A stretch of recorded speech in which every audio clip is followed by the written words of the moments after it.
नमस्कार, आवाज इंडिया में आप सभी का स्वागत है। मैं हूं सीमा और नजर डाल लेते हैं दिन भर की खास टॉप 20 खबरों पर। प्रधानमंत्री नरेंद्र मोदी और राहुल गांधी 17 फरवरी को देश के नए मुख्य चुनाव आयुक्त के चयन के लिए बैठक करेंगे। इस बैठक में कानून मंत्री अर्जुन राम मेघवाल भी शामिल होंगे। वर्तमान सीईसी 18 फरवरी को रिटायरमेंट होने वाले हैं।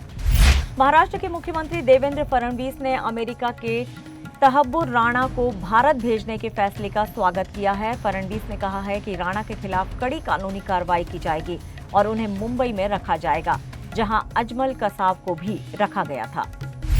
महाराष्ट्र के सीएम देवेंद्र फडणवीस ने अपनी पत्नी अमृता के साथ प्रयागराज में संगम तट पर स्नान किया और गंगा आरती की।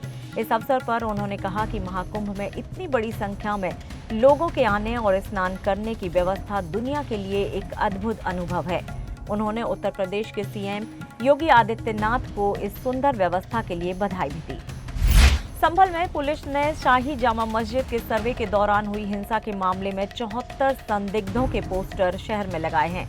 ये पोस्टर सीसीटीवी फुटेज से बनाए गए हैं और आरोपियों की पहचान करने में मदद के लिए विभिन्न स्थानों पर प्रदर्शित किए गए हैं। शेयर बाजार शुक्रवार को लगातार 8वें दिन गिरकर बंद हुआ, जो 2 साल में गिरावट का सबसे लंबा सिलसिला है। इस दौरान सेंसेक्स 3.4% गिर गया और मिड कैप और स्मॉल कैप इंडेक्स में 3 गुना तक गिरावट आई। एक्सपर्ट्स का मानना है कि यदि सेंसेक्स 75,200 का सपोर्ट लेवल तोड़ता है तो गिरावट की तीव्रता बढ़ सकती है।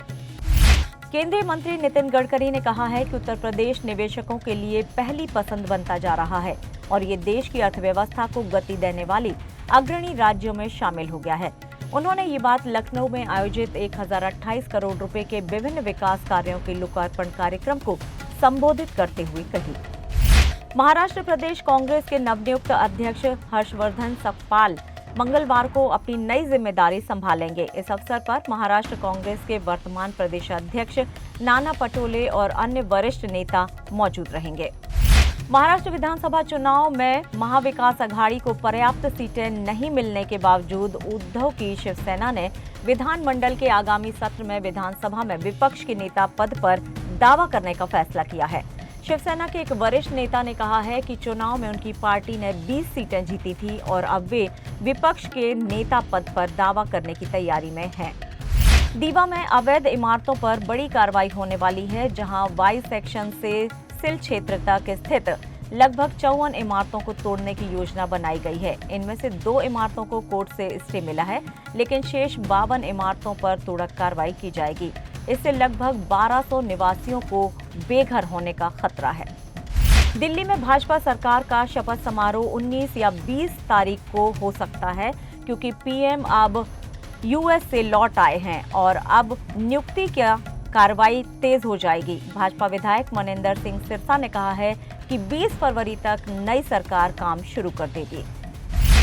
लोकप्रिय टीवी शो भाभी जी घर पर हैं अब एक फीचर फिल्म में बदलने जा रहा है। शो के एक्टर रोहिताश्व गौड़ ने इस खबर की पुष्टि की है और कहा है कि ये उनके लिए एक सपने के सच होने जैसा है। उन्होंने कहा कि पूरी टीम इस फिल्म को लेकर उत्साहित है।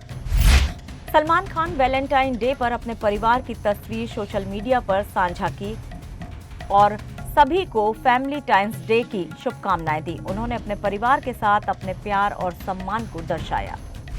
अभिनेता प्रतीक बब्बर ने वैलेंटाइन डे पर प्रिया बनर्जी से शादी की। शादी में केवल करीबी दोस्त शामिल हुए। प्रतीक ने पिता राज बब्बर को भी न्योता नहीं दिया था। प्रतीक के भाई आर्य बब्बर ने कहा कि ये उनकी परिवार की पसंद नहीं थी। महाकुंभ में पंकज त्रिपाठी अपने परिवार के साथ पहुंचे और पत्नी के साथ पवित्र स्नान किया। उन्होंने इस अनुभव को दैविक बताया और कहा कि उनकी सारी मनोकामनाएं पूरी हो गई हैं। अभिनेता विवेक ओबेरॉय और विक्की कौशल महाकुंभ में शामिल होने प्रयागराज पहुंचे। विवेक ओबेरॉय ने परिवार के साथ संगम स्नान किया और संगम आरती में हिस्सा भी लिया, जबकि विक्की कौशल ने अकेले संगम में डुबकी लगाई। मुंबई और असम पुलिस की टीम ने यूट्यूबर रणवीर अहलावालिया के खिलाफ विवादास्पद टिप्पणी मामले में जांच के लिए उनके आवास पर पहुंची, लेकिन उनका फ्लैट बंद मिला। अहलावालिया पर माता-पिता और यौन संबंधों को लेकर आपत्तिजनक टिप्पणी के आरोप हैं। महिला प्रीमियर लीग के तीसरे सत्र के पहले मैच में आरसीबी ने जीटी को 6 विकेट से हरा दिया। ऋचा घोष ने 27 गेंद में नाबाद 64 रन और एलिसे पेरी ने 34 गेंद में 57 रन बनाए। आरसीबी ने 202 रन का लक्ष्य 9 गेंद बाकी रहते हुए हासिल कर लिया। आईपीएल 2025 का आगाज 22 मार्च से होगा, जब मौजूदा चैंपियन कोलकाता नाइट राइडर्स अपने घर ईडन गार्डन्स में रॉयल चैलेंजर्स बेंगलुरु के खिलाफ पहला मैच खेलेगी। फाइनल मैच 25 मई को ईडन गार्डन्स में ही होगा। आईसीसी ने चैंपियंस ट्रॉफी की पुरस्कार राशि में 53% की बढ़ोतरी की है, जिससे विजेता टीम को लगभग 20 करोड़ रुपए मिलेंगे। उपविजेता को 9.72 करोड़ रुपए मिलेगा, जबकि सेमीफाइनल में हारने वाली टीमों को 4.86 करोड़ रुपए मिलेंगे।